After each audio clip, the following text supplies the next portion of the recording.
ходих не специално до магазина и видях да купя точно някакви неща за готвене на мама.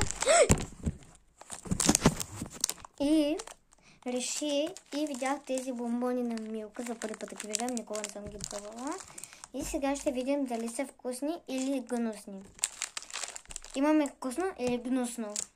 Има всякакъв един от вкусовете. Ето, може да видите как изглеждат. Опаковката е супер светла и мисля, защото любимия ми шоколад е Милка по принцип и много обичам шоколадови бомбони, обаче като са такива цветни малко ги мразя, дори да в чашите онези гадните. Но сега е ред да ги пробваме. 3, 2, 1. Мане, много трудно се отваря. Ако не успяваме да ги отворим.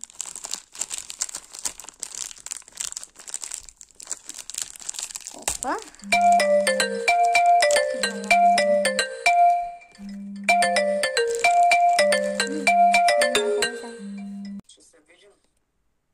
Добре, ще се видим. Да, това пък събота.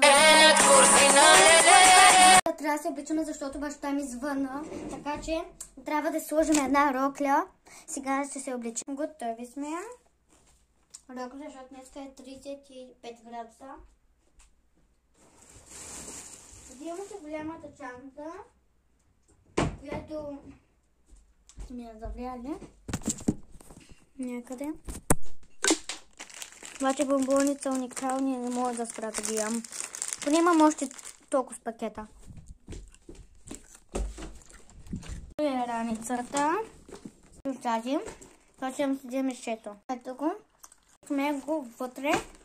Сега остава другите неща. Мисля, че вече сме готови. Трябва да чакам да не се обадят под спешност. Ето вида. Искам да ми кажа това нещо какво представлява. Масажор с крем или балсам. И масажор за устни. Това ще ви дам подсказка.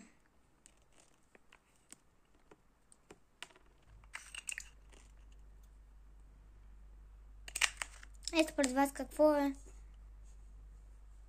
Влезаха новите гумички на котки, които са на нашия канал.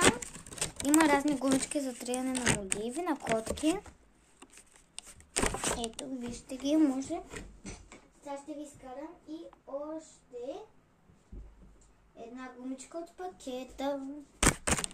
Ето я. Това са всички гумички,